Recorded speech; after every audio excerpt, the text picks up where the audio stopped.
जय श्री कृष्णा। मेरे प्यारे सनातनियों, आप सभी को मेरा प्रणाम। मैं नीलेष जोशी। आप सबको मालूम है आज मौनी अमावस्या है। कुंभ मेला हमारा बहुत अच्छी तरह से जा रहा है। अभी कल रात में जब भी मुहूर्त चालू हुआ अमृत काल का, अमृत स्नान का, तो सब भागदौड़ मच गई। यानी अधिक से अधिक श्रद्धालु ये स्नान का फायदा उठाना चाहते थे। तो उसमें कोई बुरी बात नहीं है। अगर आपको स्नान करना है तो स्नान करना चाहिए। लेकिन क्या है कि हमारा जो प्रॉब्लम है, हम श्रद्धा के विषय में जब भी अपना विवेक बुद्धि यूज करना भूल जाते हैं तभी प्रॉब्लम होते हैं। अभी प्रयागराज एक शहर है, अंदाज से 40, 45, 50 लाख की आबादी होगी, और वो शहर में वो हिसाब से सब बंदोबस्त है। यातायात यानी ट्रांसपोर्टेशन, रिक्शा है, टैक्सी है, हाँ, जो भी अवेलेबल है। अच्छा, उसमें भी लॉ एंड ऑर्डर की सिचुएशन ध्यान में रखते हुए बाहर से जो भी आते हैं लोग, या एयरपोर्ट से आते हैं, ट्रेन स्टेशन से, बस स्टेशन से आते हैं, तो उनको एक बाउंड्री बनाई है। बाउंड्री तक छोड़ देते हैं, और बाउंड्री से आगे जाके जो ऑटो रिक्शा है, इलेक्ट्रिक रिक्शा है, दूसरे साधन है, वो सब यूज करना होता है। और गाड़ियां खाली वीआईपी लोगों की, बड़े मिनिस्टर यानी जो भी है उनकी, साधु महात्मा संत लोग जो है उनकी, वो सब अलाउ है, बाकी अलाउ नहीं है। वो तो वो बहुत समझने वाली बात है, हमको सबको समझना चाहिए। मेरी आप सबको हाथ जोड़ के विनती है, जो भी ये वीडियो देख रहे हैं, जो भी ये सुन रहे हैं, पुण्य हम सबको चाहिए, लेकिन पुण्य हम दूसरे की मृत्यु का कारण बने ऐसा पुण्य चाहिए हमें? नहीं चाहिए। मैं भी प्रयागराज में था, 3 दिन पहले ही मैं प्रयागराज से आ गया। मैंने पवित्र गंगा में स्नान किया, संगम में स्नान किया, हाँ, और एक बार नहीं कहीं बार किया। मुझे बहुत अच्छा लगा। मैं तो अपने आप को भाग्यशाली समझता हूं कि मुझे भगवान ने ये मौका दिया कि मैं ये पवित्र महाकुंभ में हिस्सा ले सका, क्योंकि ये तो 144 साल के बाद आया है, और आज की तारीख में मेरी उम्र है 72 की। अगले से कभी मौका मिलेगा नहीं मिलेगा किसको मालूम है। तो इसका श्रेय मैं मेरी बेटी, मेरा बेटा, मेरा दामाद और मेरे परिवार के सभी सदस्यों, इंक्लूडिंग माय वाइफ, सबको देता हूं। तो मेरी आप लोगों को हाथ जोड़ के विनती है। इसके साथ में योगी जी की एक क्लिप भी शामिल कर रहा हूं, आप देखिए, समझिए, सोचिए। प्रयागराज महाकुंभ में श्रद्धालुजनों की भारी भीड़ है। लगभग 8 से 10 करोड़ श्रद्धालु इस समय प्रयागराज के अंदर मौजूद है। कल भी 5.5 करोड़ श्रद्धालुजनों ने महाकुंभ का स्नान किया था। ये जो भारी दबाव श्रद्धालुजनों के कारण और श्रद्धालुओं के संगम नोच पर जाने के कारण वहाँ पर एक बना हुआ है, लेकिन पूरा प्रशासन मौके पे वहाँ मौजूद है। रात्रि को 1 से 2 बजे के बीच में अखाड़ा मार्ग पर, जहाँ पे अखाड़ों के अमृत स्नान के दृश्य से बैरिकेड्स भी किए गए थे, तो बैरिकेड्स को फांद करके आने में कुछ श्रद्धालु गंभीर रूप से घायल हुए हैं।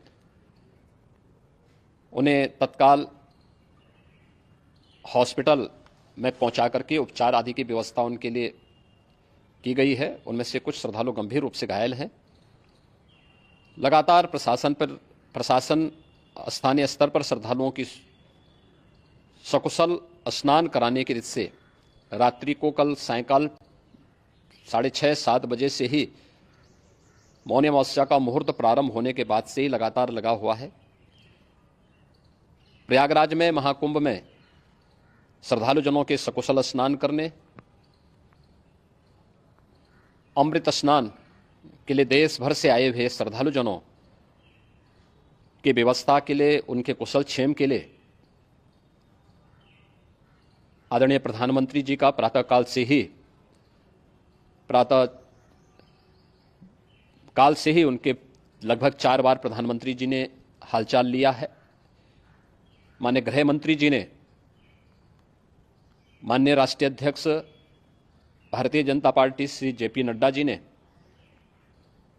माननीय गृह मंत्री श्री अमित शाह जी ने भी, और प्रदेश की माननीय राज्यपाल श्रीमती आनंदीबेन पटेल जी ने भी लगातार जानकारी लेकर के सभी के कुशल क्षेम और सकुशल स्नान कराने के बारे में निरंतर रिपोर्ट ले रहे हैं। हम लोगों की प्रातःकाल से ही श्रद्धालुजन जो भी आए हैं वे स्नान कर सकें, इसके लिए यहाँ पे उच्च स्तरीय बैठक भी चल रही है, जिसमें मुख्य सचिव भी हैं, डीजीपी हैं, प्रमुख सचिव गृह हैं, मुख्यमंत्री कार्यालय के अपर मुख्य सचिव के साथ साथ एडीजी लॉ एंड ऑर्डर के साथ साथ अन्य वरिष्ठ अधिकारीगण मौजूद हैं। प्रयागराज में हालात वर्तमान में नियंत्रण में हैं, लेकिन भीड़ का दबाव बहुत बना हुआ है। अखाड़ा परिषद से जुड़े हुए पदाधिकारियों के साथ मैंने स्वयं भी बातचीत की है। आचार्य महामंडलेश्वरों से भी, पूज्य संतों के साथ भी मेरी बातचीत हुई है और पूज्य संतों ने बड़ी ही विनम्रता के साथ इस बात को कहा है कि नहीं, श्रद्धालु जन पहले स्नान करेंगे और फिर जब उनका दबाव कुछ कम होगा और वे सकुशल वहाँ से निकल जाएंगे, तब हम लोग स्नान करने के लिए संगम की तरफ जाएंगे। अभी पहले श्रद्धालु जनों को, चूँकि देश भर से आए हैं, तो इसके लिए उन्हें सभी अखाड़े इसके लिए सहमत हैं और सभी लोग इस व्यवस्था के साथ जुड़े हुए हैं। लगातार इस दिशा में हम लोगों का प्रयास है कि जो अब तक प्रातःकाल से ही आपने देखा होगा, कल मैंने बताया कि कल लगभग 5.5 करोड़ श्रद्धालु कल महाकुंभ का स्नान किए हैं और आज प्रातःकाल तक लगभग 8:30 बजे तक 3 करोड़ से अधिक श्रद्धालु स्नान कर चुके हैं और ये लगातार जारी है। लेकिन संगम नोच पर, अखाड़ा मार्ग पर, नागवासुकी मार्ग पर लगातार दबाव बना हुआ है और वहां पर श्रद्धालु जनों की सुविधा के लिए भी हर प्रकार की वहां पर प्रशासन पूरी मुस्तैदी के साथ लगा हुआ है।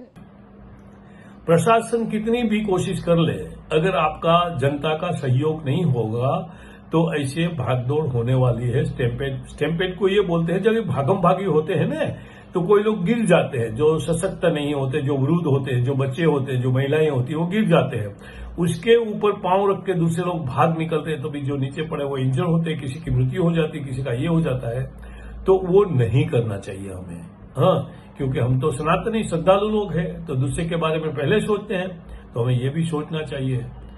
और जो ये महाकुंभ मेला है, ये हमारी सबकी जिम्मेवारी है। कोई योगी जी की या मोदी जी की या होम मिनिस्टर अमित शाह की या पुलिस की या मिलिट्री की, किसी की अकेले की जिम्मेवारी नहीं है।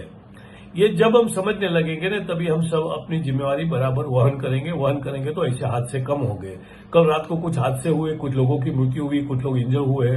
प्रशासन ताबड़तोड़ उनको सारवार दे रहा है। योगी जी का तो मैं बोलता हूं कि जो एडमिनिस्ट्रेशन है उसका जवाब नहीं है। 25 करोड़ की यूपी की आबादी है, उसको लॉ एंड ऑर्डर सिचुएशन बिल्कुल बेकार थी। ये जो मुलायम के गुर्गे थे, मायावती के गुर्गे थे, वो लोग ने सबने एकदम बेहाल करके रखा था। दिन दिहाड़ी फिरौती होती थी। कभी मैं आपके साथ शेयर करूंगा, जो मेरे साथ एक हादसा 2008 में हुआ था। बट एनीवे, वो बात की बात है। अभी जो मेरी आपसे सबसे रिक्वेस्ट है, हाथ जोड़ के प्लीज प्लीज प्लीज, आप स्नान करने के लिए जाइए, लेकिन जब भी भीड़ है तो वो अवॉइड करिए। और सुबह से शाम तक इसका मुहूर्त है ही। आज 24 घंटे का मुहूर्त है उसका। कभी भी आप स्नान करोगे आपको पुण्य मिलेंगे। और ऐसा पुण्य भी क्या काम का, अगर हम किसी की मृत्यु का कारण बने, भाग दौड़ में हिस्सा लें। मैं गया था एक घाट पे स्नान के लिए, इतनी पब्लिक थी, तो मेरे साथ हमारी जो सहयोगी है अंकिता जी, उसकी छोटी बहन साथ में थी। मुझे मार्गदर्शन के लिए अंकिता ने उसको बोला था, वो आई थी।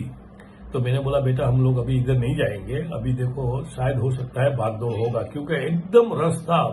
लोग एक दूसरे को एल्बोइंग करके आगे, एल्बोइंग का मतलब कोनी लगा के जाते हैं, उसको एल्बोइंग बोलते हैं। मेरे हिंदी इतनी अच्छी नहीं है, तो वो धक्का मुक्की करके जाते थे आगे। तो मैं बोला, नहीं देखो मेरी भी उम्र है और तुम भी, वो बेचारी पतली है, कमजोर है। तो मैं बोला ये अच्छी बात नहीं है, चलो हम बाहर चले जाते हैं, जब भी थोड़ा रस कम होगा तो जाएंगे। हम आगे जाके बाहर निकल गए, फिर आगे जाके हम एक जगह बैठ गए, चाय पानी नाश्ता कुछ किया। थोड़ी देर हमको पूल में बाहर जाने का एक रास्ता दिखा, तो वो चालू, तो वो तो एकदम संगम में ही था। उधर जाके हमने स्नान किया। ठीक है, तो देखो ये भगवान, हम दूसरे के बारे में अच्छा सोचते हैं तो भगवान भी हमारे बारे में अच्छा सोचते हैं ना, हमको स्नान का मौका दे दिया। हाँ, तो बस बार बार आपको हाथ जोड़ के विनती है। मैं इनके साथ एक आपको योगी जी की क्लिप शामिल करता हूं, आप देखिए, सुनिए, समझिए और सहयोग करिए। प्रशासन का सहयोग आप नहीं करेंगे ना, तो प्रशासन कभी भी कामयाब नहीं होंगे। हाँ, और इसीलिए मेरी अपील है पूरे प्रदेशवासियों से, पूरे देशवासियों से और सभी श्रद्धालुओं से भी, सभी पूज्य संतों से भी, कि अफवाह पर कोई ध्यान न दें, संयम से काम लें। ये सब आयोजन सभी लोगों का है। प्रशासन उनकी सेवा के लिए पूरी तत्परता के साथ लगा हुआ है। केंद्र और राज्य सरकार पूरी मजबूती के साथ वहां पर हर प्रकार का सहयोग करने के लिए तत्पर है। लेकिन कोई किसी अफवाह पे ध्यान न दे। कोई भी व्यक्ति नकारात्मक अफवाह फैलाने का प्रयास करेगा, उस प्रकार से नुकसान हो सकता है। और जहां पर हैं आप, लगभग 15 से 20 किलोमीटर के दायरे में अस्थायी घाट बनाए गए हैं, उसमें कहीं भी वे स्नान कर सकते हैं। आवश्यक नहीं कि संगम नोच की तरफ ही आएं, क्योंकि भीड़ देखते हुए, खासतौर पर जो बुजुर्ग हैं, बच्चे हैं, श्वास के रोगी हैं, उनको लंबी दूरी तय नहीं करनी चाहिए। और जहां पर हैं वहीं पर आराम से पहले स्थिर होकर के कार्य करें, वहां पर रह करके। और जो नज़दीक के घाट हैं, उसी नज़दीक के घाट में स्नान करेंगे। सब गंगा जी के ही घाट हैं और गंगा जी के इस घाट में वही पुण्य प्राप्त होगा। ये मौनी अमावस्या है। मौनी अमावस्या में स्नान का महत्व है। संगम में स्नान का दबाव बहुत ज़्यादा है, इसलिए सभी लोग अगर वहाँ पे इसमें अपना सहयोग करेंगे तो सकुशल हम सभी श्रद्धालु जनों को वहाँ पर स्नान करने में सफल होंगे। और फिर इसके उपरांत अमृत स्नान के लिए पूज्य संतों से भी, अखाड़ों से भी हम लोग अनुरोध करेंगे। जो घायल हैं, गंभीर रूप से घायल हैं, उनके उपचार की तत्परता के साथ व्यवस्था भी की गई है। उन सबके सकुशल स्वस्थ होने की भी हम कामना करते हैं। लेकिन मेरी अपील होगी कि कोई भी नकारात्मकता न फैलाने दें और न किसी अफवाह पर विश्वास करें। स्थिति नियंत्रण में है। हाँ, दबाव जरूर है, क्योंकि मैंने आपको बताया कि प्रातःकाल से सुबह 8:30 बजे तक 3 करोड़ से अधिक श्रद्धालु स्नान कर चुके हैं। और पूरे मेला क्षेत्र में अगर हम देखेंगे, प्रयागराज में हम देखेंगे, तो लगभग 9 से 10 करोड़ श्रद्धालु इस समय वहाँ पर मौजूद है, जिसमें से 3 करोड़ यह वापस जा रहा है। इसके लिए रेलवे ने भी मेला स्पेशल लगाई हुई है। प्रातःकाल से लगभग 40 मेला स्पेशल प्रयागराज स्टेशन से, जोशी स्टेशन से, अन्य स्टेशन से श्रद्धालुओं को लेकर के सकुशल स्नान कराने के बाद उनको लेकर के गंतव्य की ओर आगे बढ़ी है। और लगातार ये प्रक्रिया वहाँ पर आगे बढ़ाई जा रही है। होर्डिंग एरिया भी बनाए गए हैं। प्रशासन जो वहाँ पर डायरेक्शन दें, मुझे लगता है सब लोग उसका पालन करेंगे तो सकुशल, क्योंकि पूरा दिन भर देर रात्रि तक अमृत स्नान का मुहूर्त है। मौनी अमावस्या का जो मुहूर्त है पूरे रात्रि भर है। इसलिए ये नहीं हो केवल इस पे कि हम अभी स्नान करेंगे, आवश्यक नहीं, कभी भी आप स्नान कर सकते हैं। तो उस पर जरूर सभी से मेरी विनम्र अपील होगी कि वे लोग उस पर सहयोग करेंगे तो सकुशल सभी को स्नान कराने में और सकुशल इस महापर्व को आयोजित करने में प्रशासन को और शासन को मदद मिलेगी। पुण्य सबको चाहिए, लेकिन हमारा पुण्य कमाने का तरीका किसी की मृत्यु का, किसी की इंजरी का कारण ना बने। जय श्री कृष्ण। आपका खूब खूब धन्यवाद। हर हर गंगे, हर हर महादेव।